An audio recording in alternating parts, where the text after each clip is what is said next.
we have already finished organic chemistry. From alkanes, alkenes, alcohols, usually we think about these names when we talk about organic chemistry. But the reality is there are some concepts um, that you have to know in advance in order to start organic chemistry. So before you start alkanes, alkenes, alcohols, carboxylic acid homologous series, you have to know some basic information. These informations are vital because usually in all homologous series this information will be used. So that's why I have, if you can see the slide, you can see before the alkanes there are four subtopics, starting from petroleum, a fossil fuel. So you have to know a little bit about fossil fuel first, and you have to know why, what is the link between organic chemistry and fossil fuels.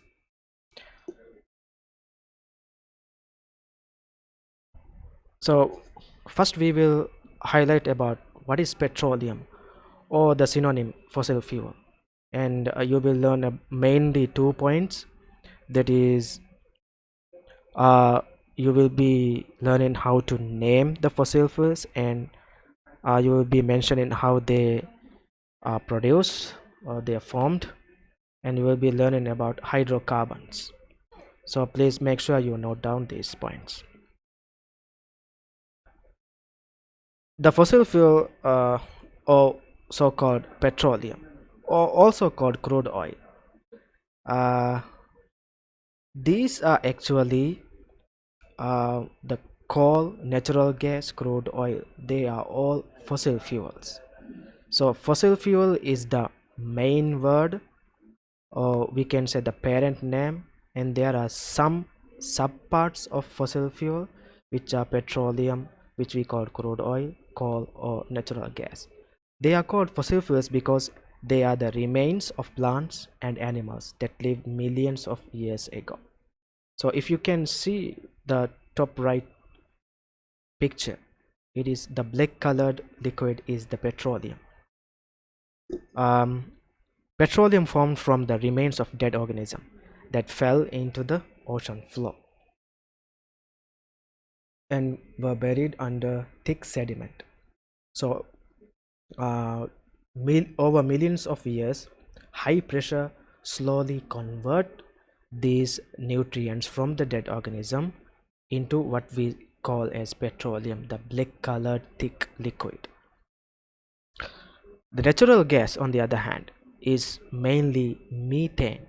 It's a gas called methane. It's often found with petroleum, uh, formed in the same way as petroleum, but high temperature and high pressure cause the compounds to break down to gas. Now, the last one, coal, is the is something which is formed from the remains of lush vegetation that grew in ancient swamps. I hope everyone know this because many students they get surprised uh, by hearing this. So it is lush vegetation is similar like the what we call the organic matter, the dead vegetation, plants, plant material, plant-based material, and these nutrients from this dead material uh, combine together, buried under thick sediment. So high pressure and heat slowly convert these nutrients into coal, and this take millions and millions of years, similar like petroleum. So now, what is petroleum in general in terms of its chemical compound? Petroleum is a smelly mixture of hundreds of different compounds. They are organic compounds, which means they contain carbon and usually hydrogen. So in fact, most of the hydrocarbons, now we say hydrocarbon because hydrocarbon is the meaning if a compound contain only carbon and hydrogen, we say that compound is a hydrocarbon. So if you can see the drawings below, you can see each structure. There are two structure. Each structure contain, the first one contain 5 carbon and 12 hydrogen. That's why its molecular formula will be C5H12, and the structural formula will be C6 H12. The molecular formula for the second one is C6H12. Now if you look at the structure for both compounds, their structure is different. One is a linear structure which goes in a straight line in terms of the carbon that you can see, but the other one is a cyclic structure in terms of the carbon that is mentioned. If you don't understand the concept, just wait for some time, think about it, and later come back again, okay, during the time of the question. Now how we use petroleum, this is also something that we have to think about. Now, do you know that over 13 billion liters of petroleum are used around the world every day? 13 billion liters every day. Half of the petroleum pumped is used for transport. So this transport means it provide fuel for cars, it provide fuel for trucks, planes, ships. So you won't get far without it. And most of the rest is burned for heat in factories, homes, power stations. In a power station, the heat is used to turn water to steam, and the steam is used to drive turbines in order to produce electricity. And also a small percentage of this petroleum is used in chemical production. Now this chemical is one of the starting material to make or to produce plastic, shampoo, paints, etc. So petroleum is involved in our life in almost every aspect. Many of the things that you use every day were probably made from petroleum. So like toothbrush, comb, shampoo, it's just a start. Now the problem with petroleum is we are using it daily, 13 billion liters we are using, but it forms very slowly under the ocean. We are using it much faster than it can form, which means it will run out one day. And that means the petroleum is considered as non-renewable resource, which means it will run off, it is limited. Now the second part is about refining petroleum. So in this one we will learn about why petroleum has to be refined. First of all, what is refining mean, and then we will learn about the different chemicals that we get from refining petroleum and some of these chemical uses. All Maldivian schools are English medium school, so I will be explaining in English. Divehi is not a choice. Sorry to say that.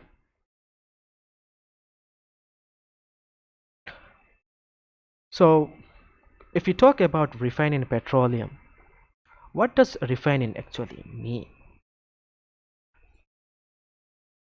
So as you can see from the slide, petroleum contains hundreds of different hydrocarbons, but a big mixture like this is not very useful unless they are separated into compounds, different compounds. This separating is called refining process. Refining of petroleum, it is carried out by something called fractional distillation. And at this time I want to ask a question to everyone. Everyone ready? Just write the answer on the chat. Mention what is the meaning of fractional distillation.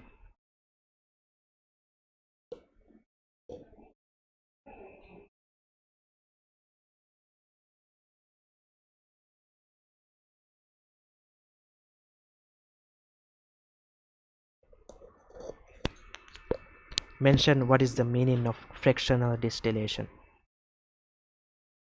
Just write the answer in the chat room. Anyone? Separation of soluble compound and stuff. Good try. It is removing major compounds and smaller ones. Well, separation of liquid mixture into fractions differing in boiling point. That's a very good Juma. That's a very good definition. Separation of a liquid mixture. Now, to be more specific, miscible liquids that can mix together, can be separated by using fractional distillation. Very good, everyone. Okay. So, in the refining process of this refining process of petroleum can be done in the lab as well. As you can see from the diagram, you can see there's a thermometer inside a pear-shaped flask, and the black colored one is petroleum, and from the bottom of the pear-shaped flask you heat the petroleum so that the the compounds in the petroleum will vaporize, and they will pass through the delivery tube into the test tube. Okay, so as you heat the petroleum, the compound starts to evaporate. The thing you have to keep in mind is the one which smaller molecules, the one with smaller molecules go fast, since it takes less energy for these to form into liquid. The one that is smaller molecules have lower melting point or boiling point. So the one which is smaller boiling point will vaporize fast and will pass through the delivery tube, that is the small tube near the thermometer next to the test tube, and it will condense there, and after condensing it will be dropwise collected in the test tube. Okay, so as the hot vapor rises, so does the thermometer reading. The vapor condense in the cool test tube. When the thermometer reading reaches 100 degrees Celsius, what we do is when you get the first liquid, we remove that test tube and we replace with an empty test tube to collect the other liquids. So in that way you are separating the liquids inside the petroleum one by one. This is a laboratory method that you can use in order to separate different compounds inside the petroleum. It's a very simple task, is it not?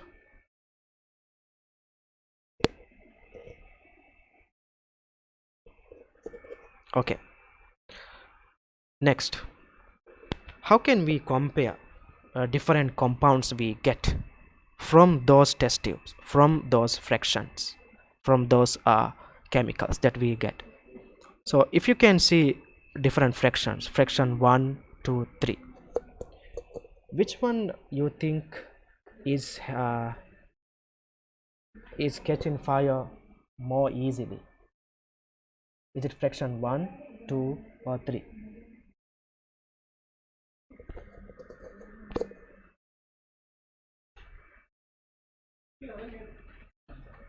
Yes, very good. Fraction 1. Now, fraction 1, it catches fire more easily because it is the one which is volatile.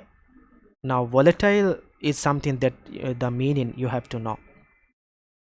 Volatile means it can change into vapor more easily, or it can evaporate easily.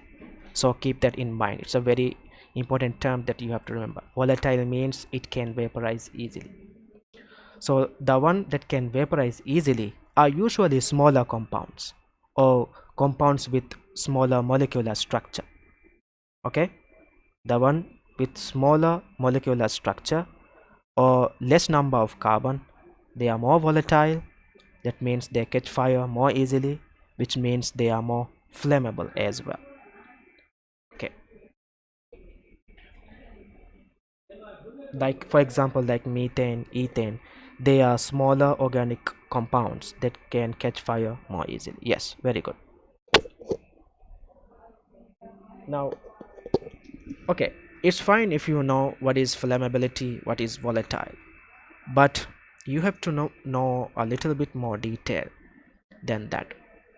So if you can just go through this table, I hope everyone can see the table clearly.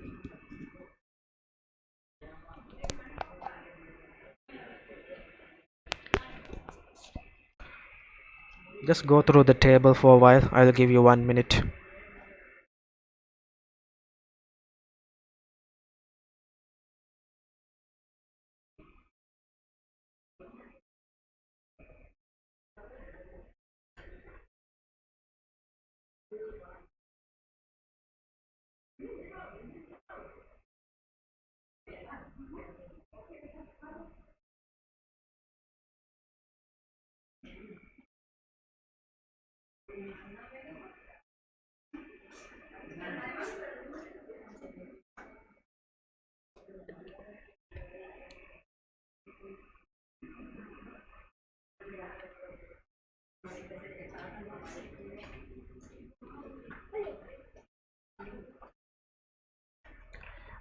If it is not clear, I think you have to change the resolution.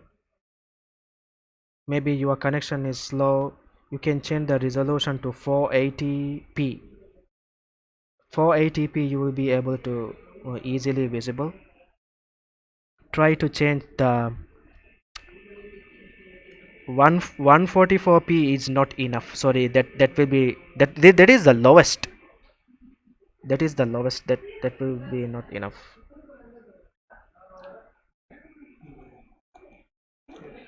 I'm speaking the loudest I can. I think you have to check you from your end as well. If you can, if you have 720p and 480p, if you can play, then that is the best option.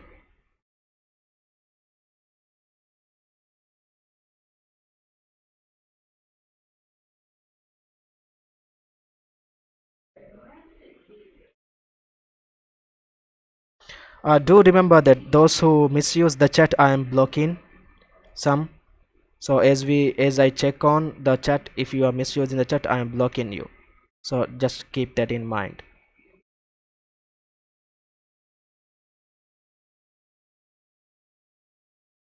I'm sorry to hear that you don't have fast internet connection, but uh, try your level best to adjust.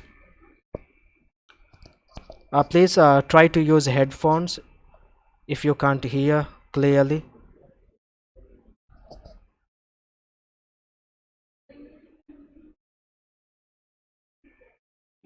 720 is the best. 720p quality will be the best option. Yeah, 720p you will be able to see clearly.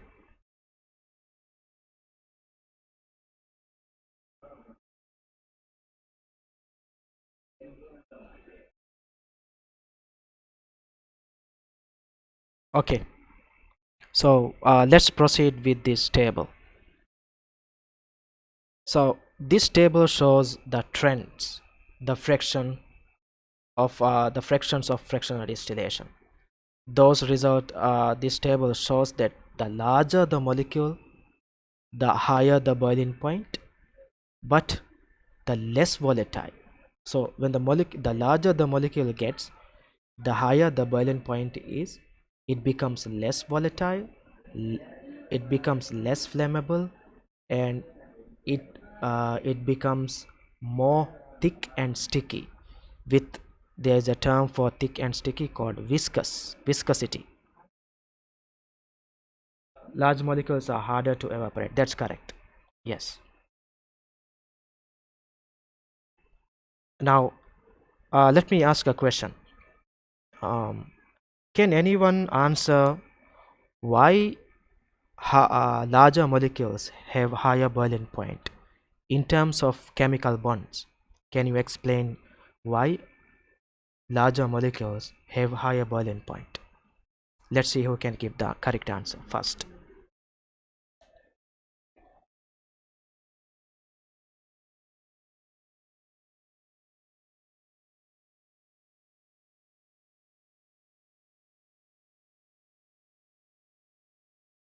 It is difficult to break bond, yes. Less kinetic energy, because it has less kinetic energy. Well, mm, okay, the bonds are stronger, yes. Large molecules have more bonds, so it takes more energy. No, no, no. They have larger surface area. Mm, that's also fine. Intermolecular force. Who mentioned intermolecular force? Hassan Affan. Very good. Hassan Affan, very good. So if you have mentioned intermolecular force in your explanation, and then you have to mention a more, you have to give a more explanation into it. Now, when we talk about organic compounds, students, everyone, good try, okay? Um, the thing is, when you explain boiling points for covalent compound, the reason is different when you explain boiling points for ionic compounds. If you explain for covalent compounds, you have to mention intermolecular force. That is a very important key point. Okay, so large molecules have higher boiling point because they have higher intermolecular attraction, intermolecular force of attraction. So the higher the force, the more energy is required to overcome the attraction or to break the attraction. That point, the last point, is also important. All right, well done everyone. Those who got the correct answer, well done. Now we have to talk about how this is done in step by step. Now this is very important. This 3 point which is mentioned here right now, this is displayed, these 3 points are very important. There I have seen some past paper questions that mention about explaining the fractional distillation of crude oil for 3 marks, sometimes 4 marks. So these points are very important. So as you can see, there is a tower. From the diagram you can see there is a tower. At the bottom of the tower is very hot, around 400 degrees Celsius. At the top it's around 25 degrees Celsius, and you can see mostly there are solids at the bottom of the tower, and at the top, as we go along at the top, uh, the thickness of the solid changes into liquid, then it changes into gas. Now what happened here is, you can see there is an arrow to the diagram says crude oil in, crude oil in.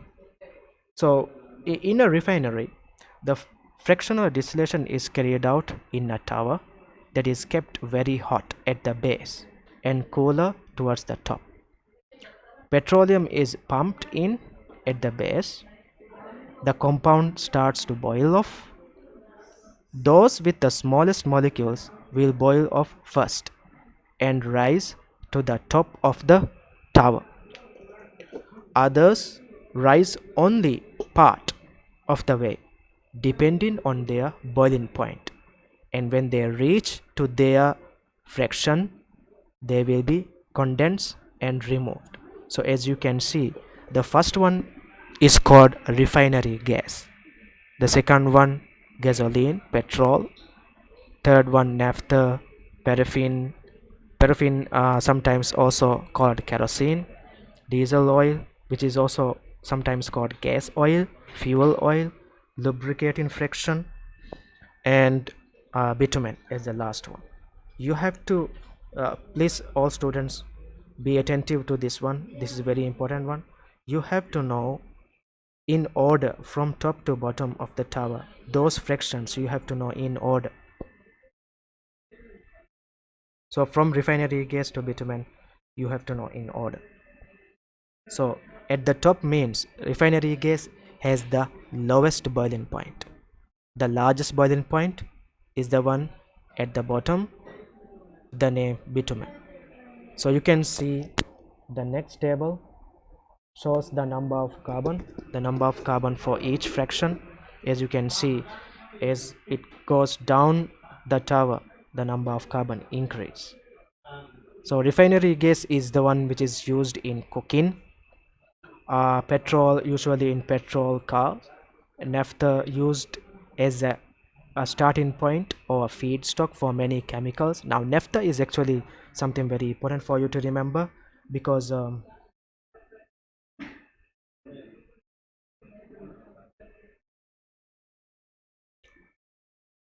no, you don't have to learn the number of carbon, but you have to know the name of the fractions in order, and you have to know the uses of fraction that is mentioned in the table. Those uses are very important, especially naphtha, because naphtha is one which is responsible for making plastics. So it is a starting material for plastic, most of the plastics, and many other chemicals.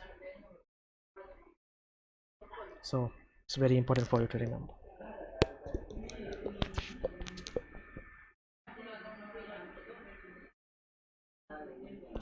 Yes. Okay. Once you know about fractional distillation, you have to know something called cracking of hydrocarbons. Now, the thing about petroleum is, as you can see from the previous table, now from this table you can see the first three: refinery gas, gasoline, naphtha. These are the chemicals that we usually use more often in our everyday life, which means the demand for the smaller molecules are higher than the demand for larger molecules.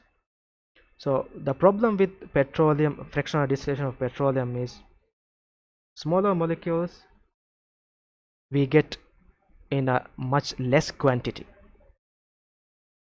or less amount than the larger molecules.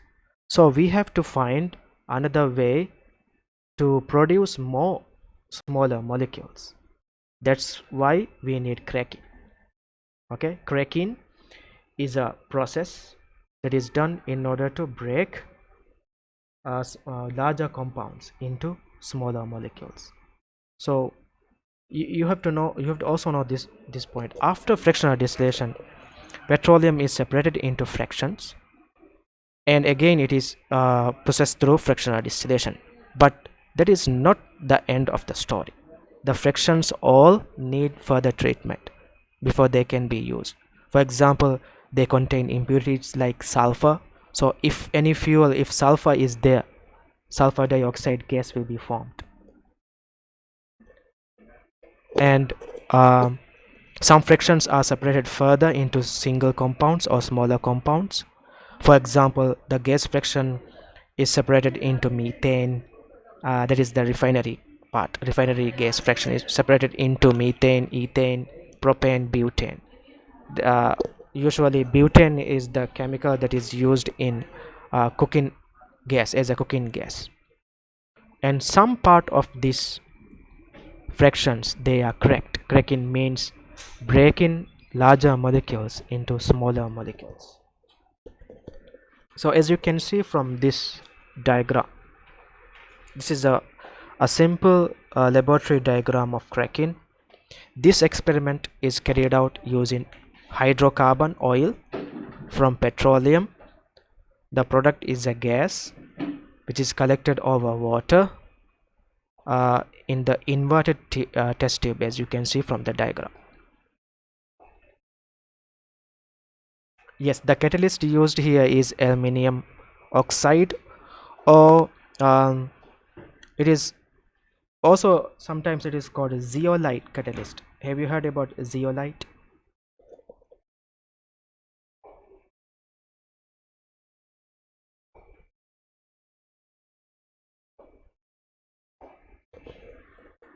Yeah, zeolite is a mixture of aluminum oxide and silicon dioxide. Silicon dioxide, as you know, it is sand, so it is a mixture. Okay, not cryolite, zeolite, Zeolite.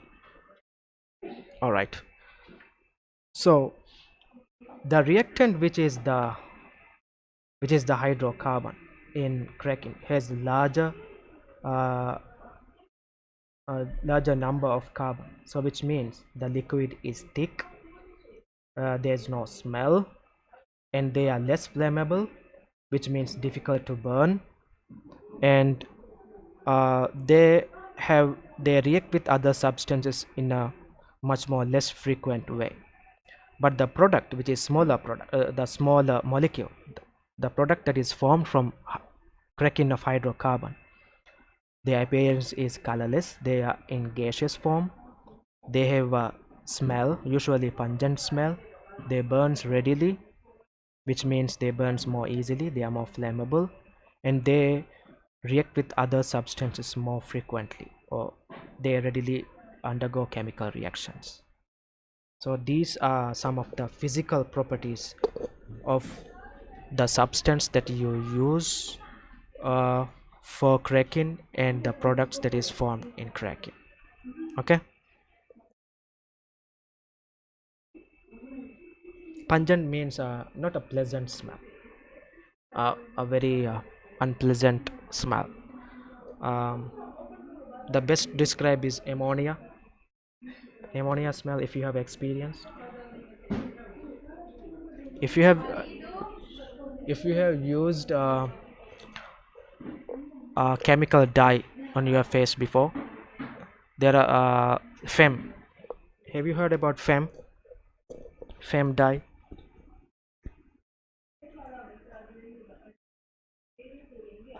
Fem. It is the brand name.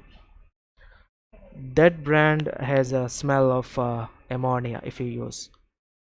So not a very pleasant smell.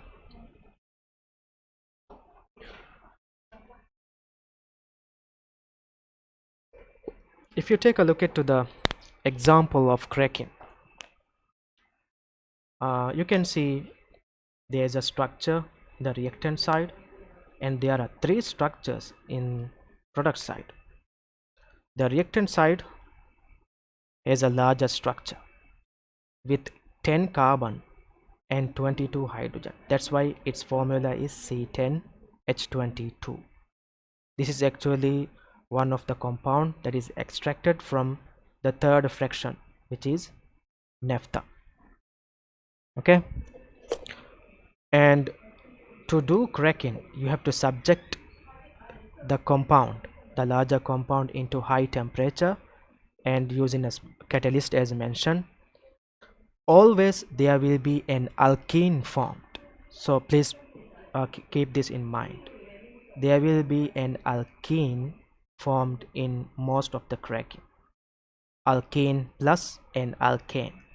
So when you crack decane, which is C10H22, as you can see, you get a smaller alkane molecule, which is pentane, C5H12, propene, which is C3H6, and ethene, C2H4. Now you also have to remember that this is not the only products it will form. The products may differ depending on the temperature. So instead of ethene, uh, it can form a combination of ethene and propene. So if you combine, that will be pentene, right? Propane and ethene, if you combine, and if you represent that as an alkene, it will be pentene with 5 carbon. So that also is a possibility. There are different possibilities, that is that can be produced here. So it depends on the question. Usually in the past paper questions ask, they will give the structures of some compounds in the equation, and you have to fill in the formula of or the structure of the other compound. So double bond means it is an alkene. Okay, double bond means it is an alkene. Single bond means alkane. It is the identity card, the identity card of an alkene. In alkene is, it should have carbon carbon double bond. Okay,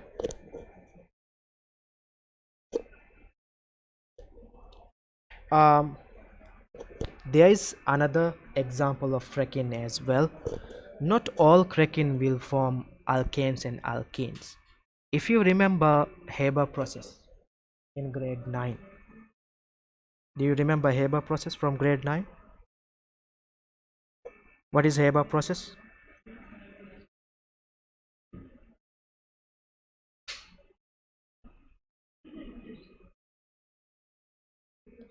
No? Can anyone tell me very briefly what is yes, Zeke. Zeke, are you one of my student before?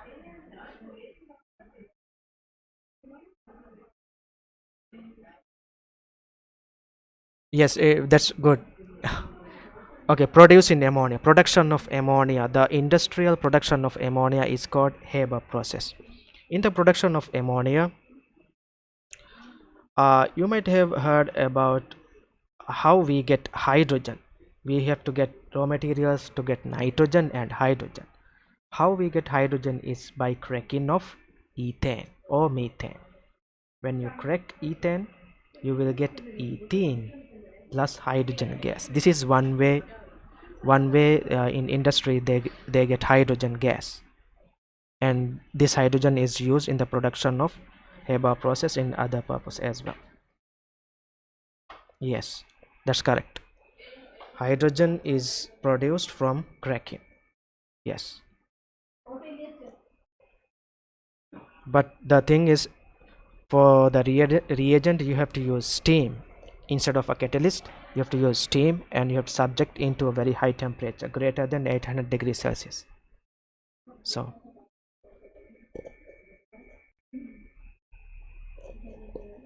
okay, uh, I will halt the I will finish today's lesson with this point from the importance of cracking, and after this then we will go through the questions. Okay,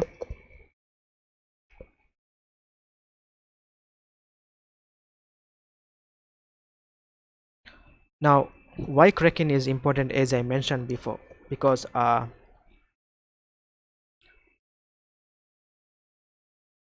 cracking helps us to make the best use of petroleum.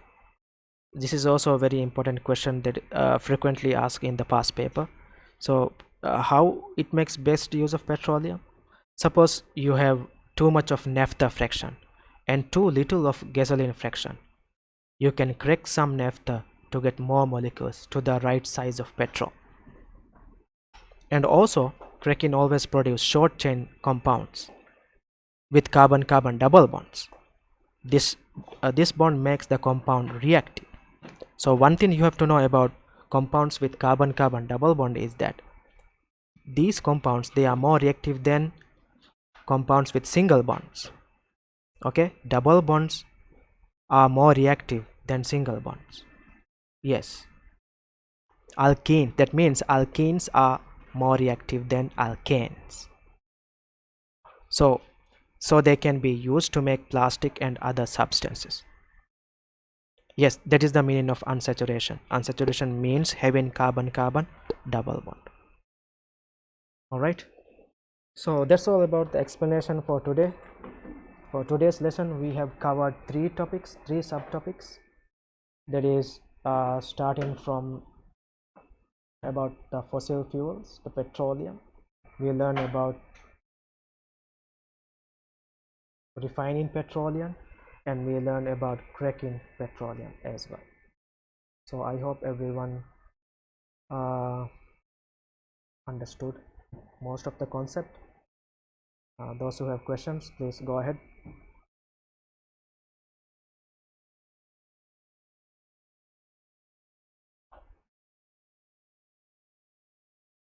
Arancia Entertainment, well, very well explained. Thank you very much. Thank you everyone. Thank you for listening, and thank you for being here. Isomerism is important, yes. That will be explained in the next class.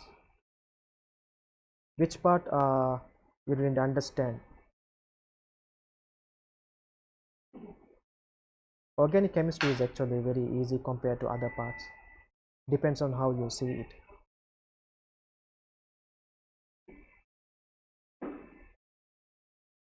I will share the presentation, yes, on Viber. Crude oil is flammable, yes, but not to the extent you might think.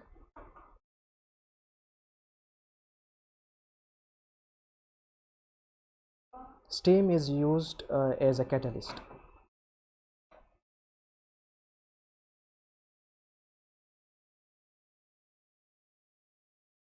Covalent bonds have intermolecular force of attraction, yes.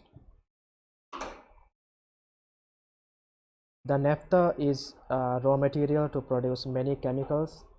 The main example is plastic. Most of the plastic, that is household plastic, is made from naphtha, yes. Just go through the slide later if you don't get it, the concept.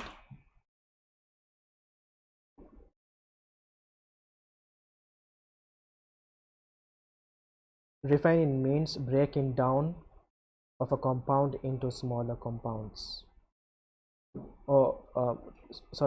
Refining means separation of a mixture. So crude oil is a mixture of different compounds. Refining means you are separating those compounds.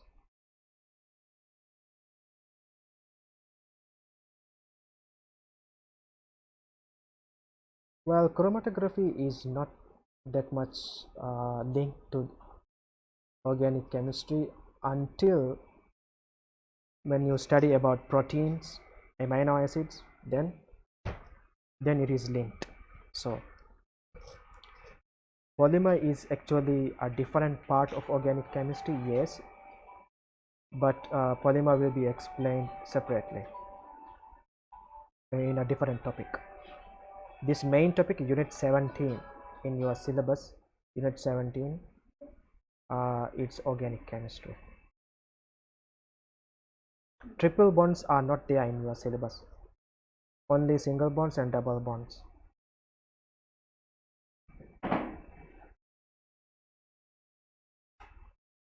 Thank you very much, Shifana.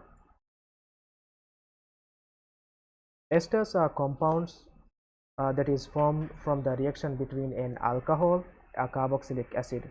For example, if you combine vinegar is a carboxylic acid, vinegar and ethanol, alcohol, you will get an ester. Ester is a special compound because it has a distinctive smell and taste.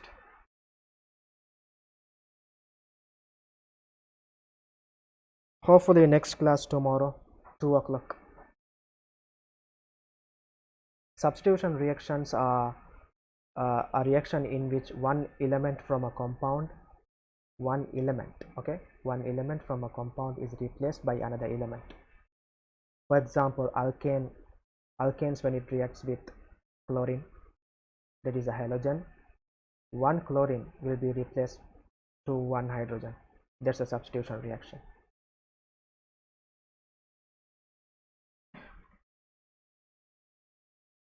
I wish I could conduct class every day. Let's see.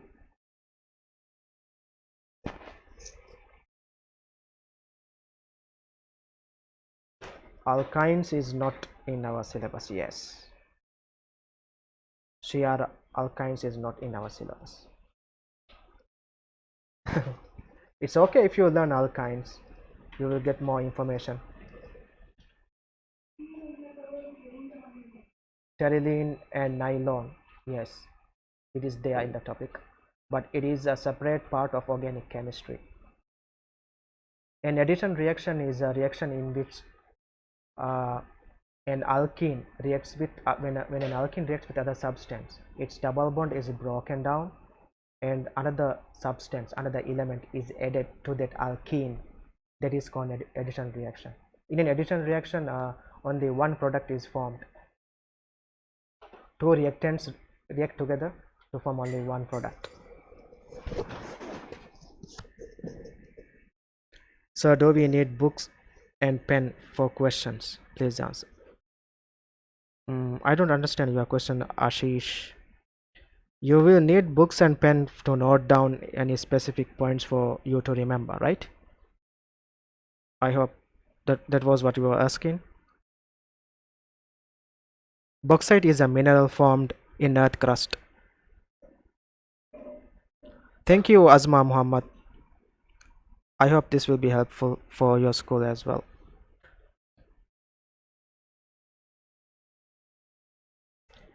Definition of dynamic equilibrium is uh, a reversible reaction in which rate of forward reaction is equal to the rate of backward reaction until and the concentration of reactants and products remain unchanged. That is dynamic equilibrium.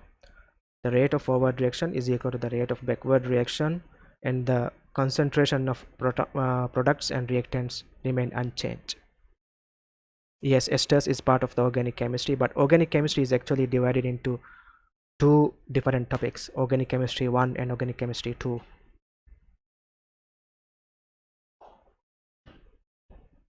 Fractional distillation products contain impurities, yes, like sulfur, phosphorus. Those should be removed, or else they will burn and produce harmful gases like sulfur dioxide.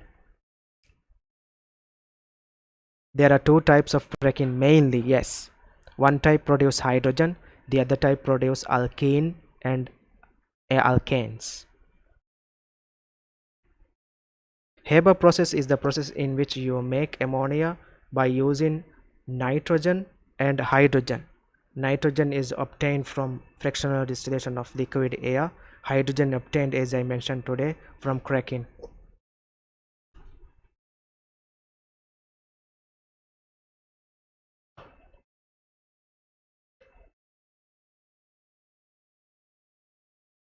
Alcohol part will be coming to the it is planned for the next lessons. Yes, thank you, Mariam Musa.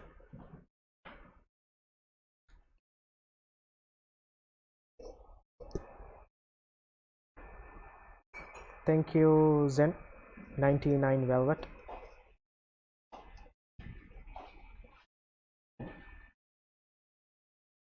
Chemical properties of alkanes and alkenes are not same, total different.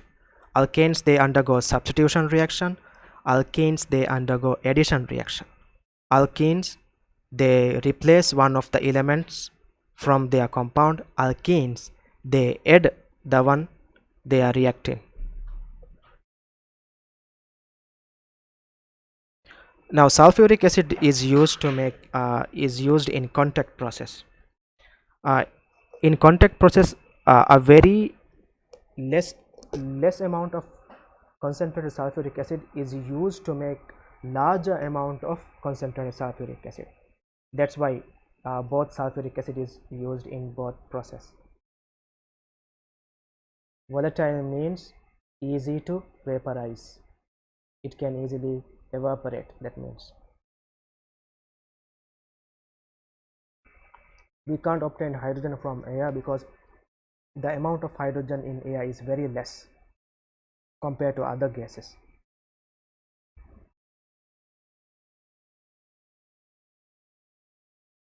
Thank you, Arancia Entertainment. I hope that's not your full name. Yes, there will be an extended session for mole concept. If you are mean in stoichiometry, that means it's mole concept. That's a big topic, and I know it's a challenging for most students. So I will be explaining by using my iPad in order to project the whiteboard, so I will explain in detail. Thank you, Lil Elite.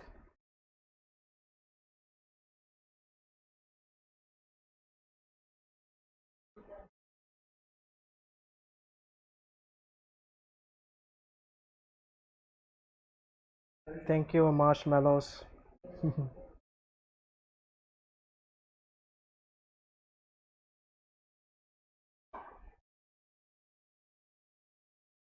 Yes, Leach-Atelier's principle is included in the syllabus. Yep, keep up the good work.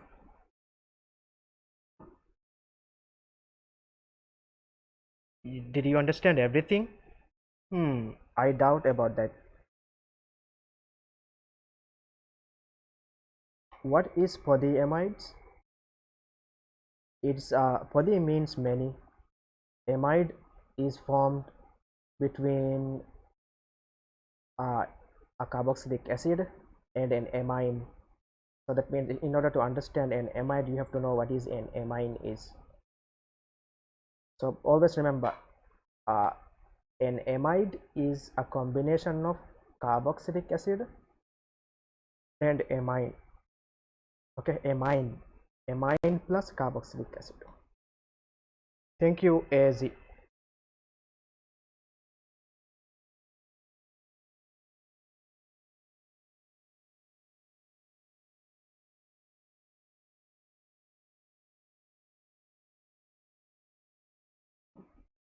These points are actually very important, which I mentioned, because sometimes usually teachers they start with alkanes, but these points are important as well.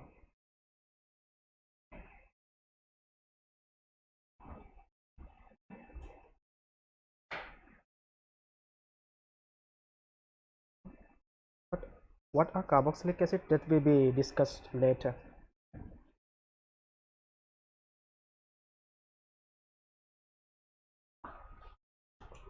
Actually, organic chemistry, most students, in my experience, in my 12 years of experience, most students say organic chemistry is the easiest one, because most of the concepts are very straightforward. There are no sidetracking questions. Most of the questions are repetitive, and there will not be any new questions that can be asked. If you practice from past paper, you will understand.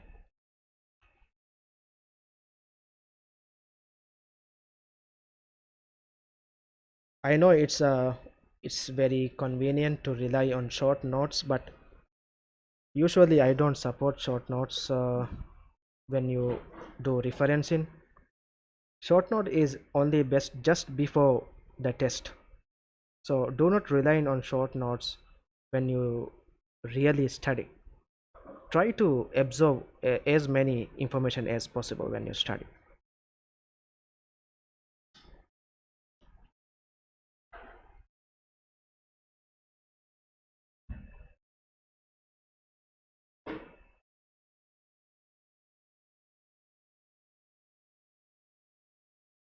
Any more questions? Thank you, Maya. Thank you, Maria Mosa.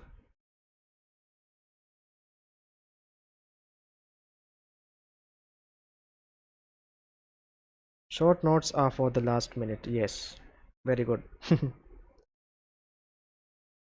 Yes, Malak. What's your question?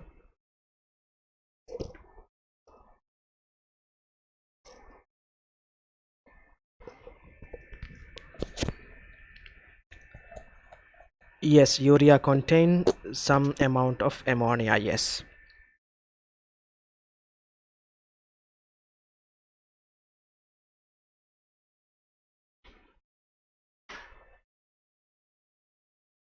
Well, it depends. The temperature for cracking depends on the type of cracking which is done. So if it is cracking for to produce hydrogen, it should be above 800 degrees Celsius.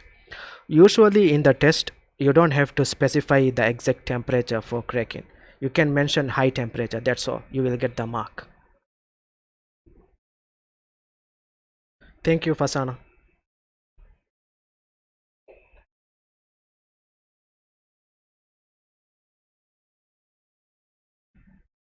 How can we separate the products after cracking hydrocarbons in the lab? Very simple. Fractional distillation. If it is a mixture of gases and liquids, obviously you don't need any separation if it is mixture of liquids and gases. But if it is a mixture of liquids, you can use fractional distillation.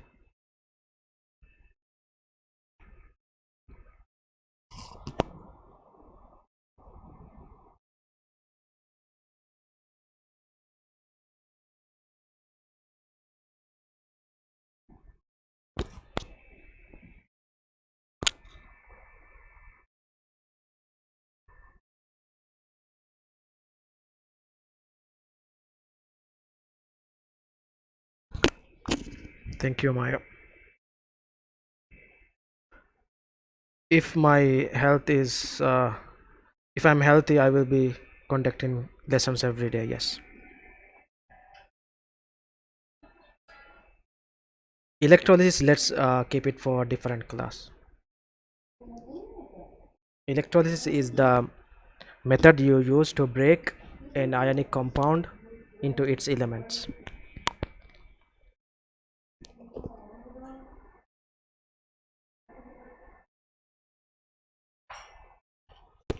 Thank you, Zen.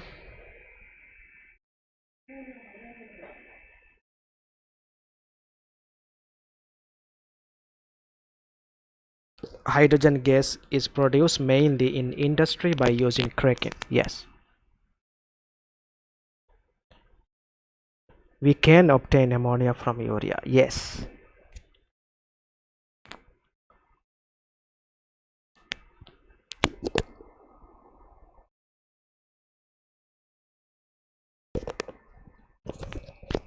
Extraction of iron is a quite lengthy topic.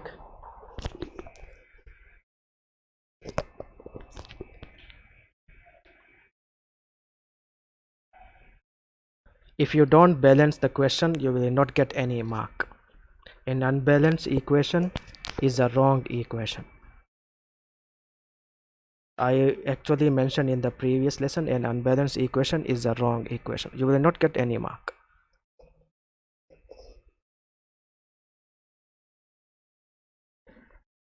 We haven't learned electrolysis yet. Okay.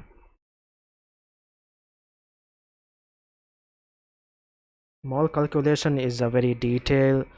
We have to uh, dedicate one whole week for that. It's a very difficult concept, so we'll be doing that.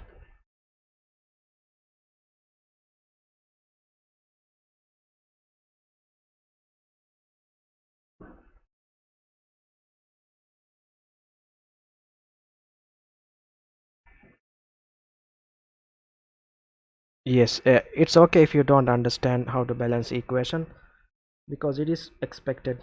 Most students face that difficulty. Just don't give up, okay? Don't give up, just keep on trying. You can do it.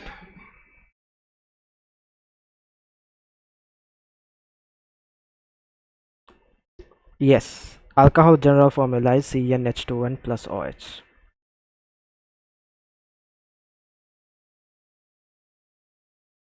Electrolysis is a concept that you need uh, a little bit of memorization, a little bit of exercise as well. That means you need some application of information as well.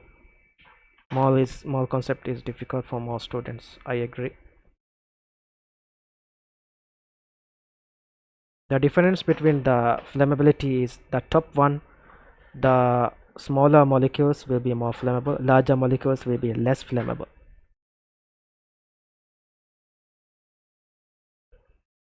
I'm from Male, Imaduddin School.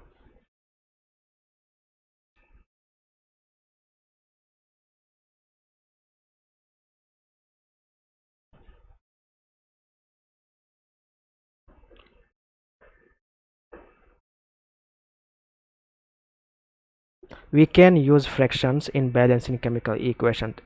Yes, that's correct. We can use fractions, we can use even decimals in order to balance equations.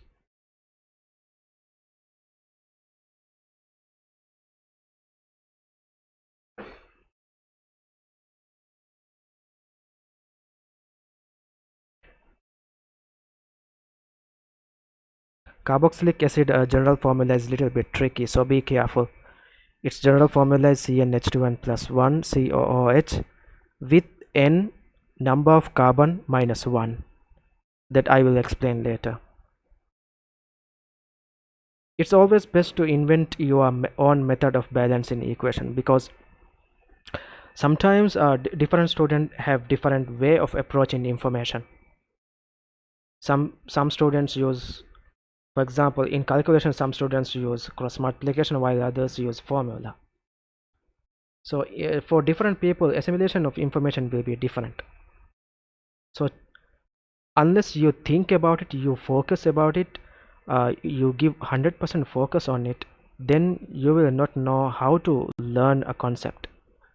The first thing that you have to keep in mind, in order to absorb an information, you have to have an incredible amount of focus into it. If you get distracted too often, then that is a problem actually. Especially scientific concepts, you have to sit in one place for hours to research. Science means actually that it is about experimentation, observation. So you can come up with a conclusion through many steps.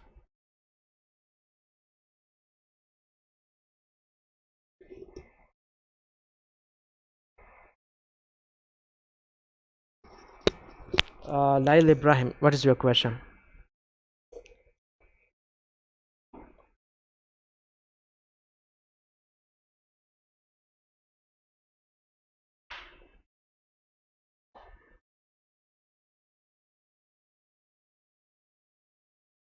Ionic compounds, they does not conduct electricity because in solid form the ions are held together in ionic lattice. They are not able to move, but in solution the ions are able to move because the water molecules break those attractions.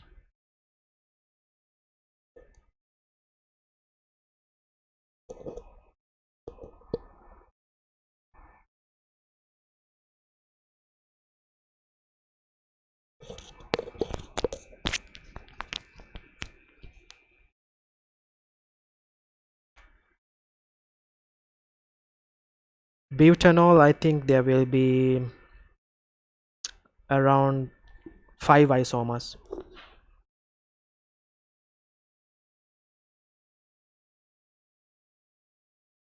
Fractions can be removed by multiplying the whole equation by 2, right? Yes, that's correct. If the fraction is divided by 2. Go ahead with the question. I will take some more time to answer your question, so go ahead.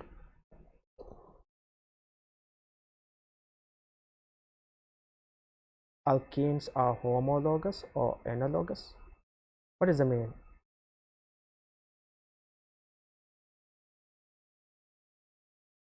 After organic chemistry, I will start with equilibrium, rate of reaction, equilibrium.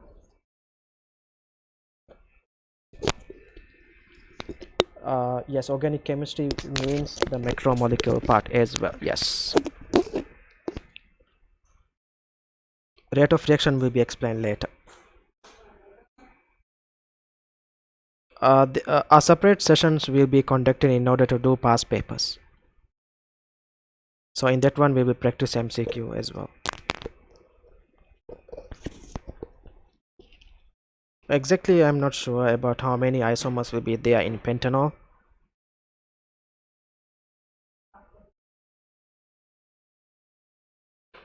Platinum is very costly than graphite.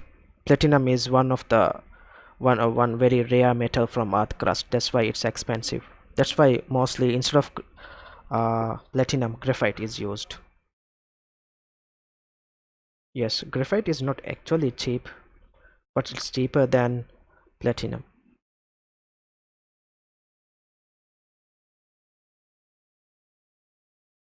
Zeolite is a combination of, it is a mineral which is a combination of aluminium oxide and silicon dioxide, sand plus aluminium oxide.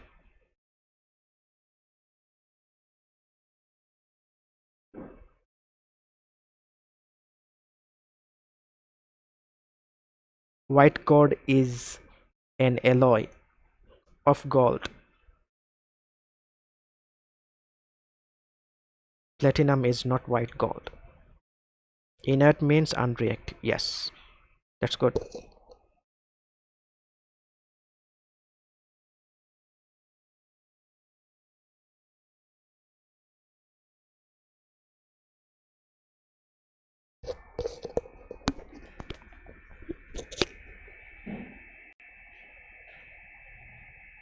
Inert means unreactive.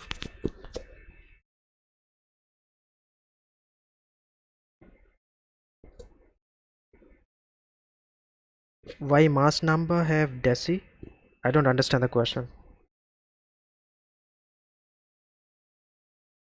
The catalyst used to convert ethene into ethane, that is the reaction between alkane and alkane and hydrogen, this is hydrogenation, in which nickel catalyst is used.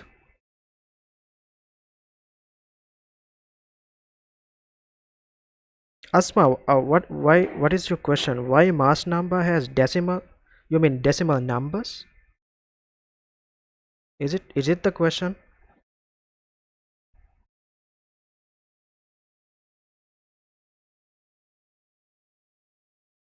Why is cryolite is used in the extraction of aluminium? Aluminium is a cryolite is used because aluminium oxide, which is the electrolyte that is used, is having a high melting point and it does not dissolve in any solvent.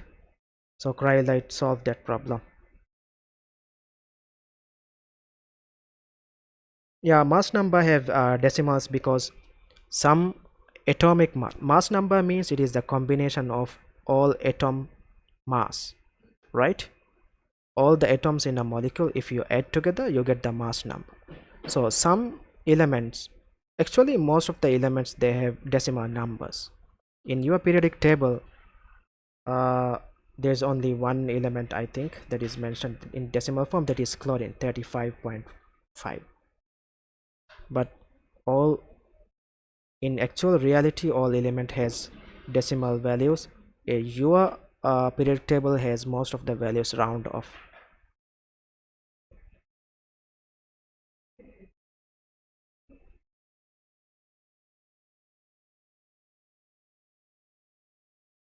I have no idea about glacial acetic acid, sorry. Maybe I will search later. Cryolate cryolate formula you don't have to learn. If I don't remember cryolate formula, but it will contain sodium, fluorine, and aluminium, some amount of aluminium as well.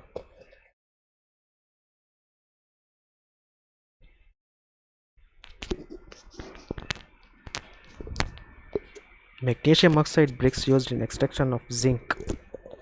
Well, that is another topic that we will be highlighting later.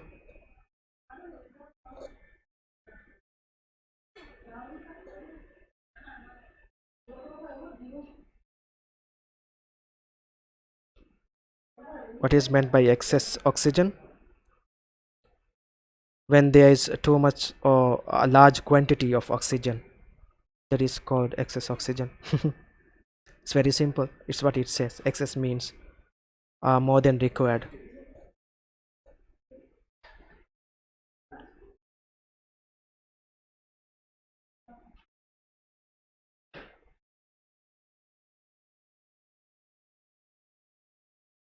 All the elements are my favorite elements because I am the combination of it.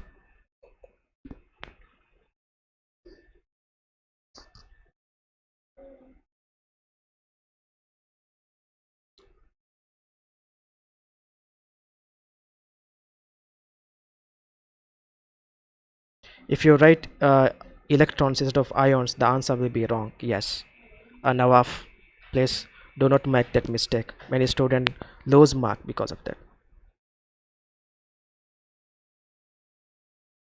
In the question, the question will mention whether the reaction is complete combustion or incomplete combustion. In the question, it will be given.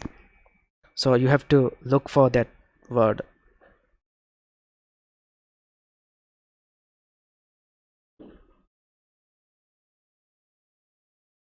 Methane is an alkane. Alkane undergo substitution reaction. Ethene is alkene.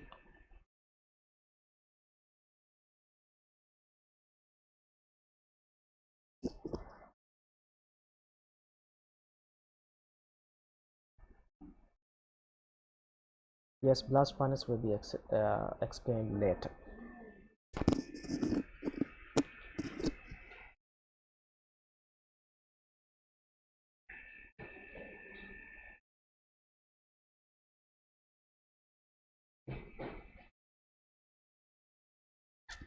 Esterification is the process of making ester by using an alcohol and a carboxylic acid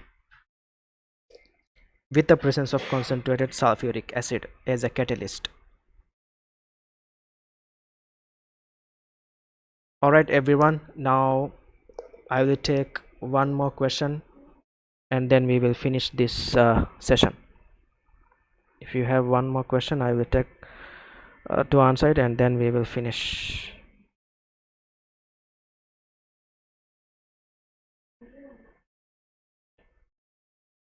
Now when I say learn in the first 20 elements in the periodic table, that means you don't have to know every information about it.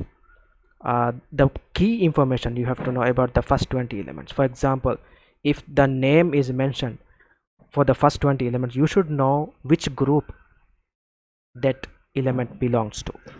Okay, and once you know the group number, you should be able to know its charge, its valency.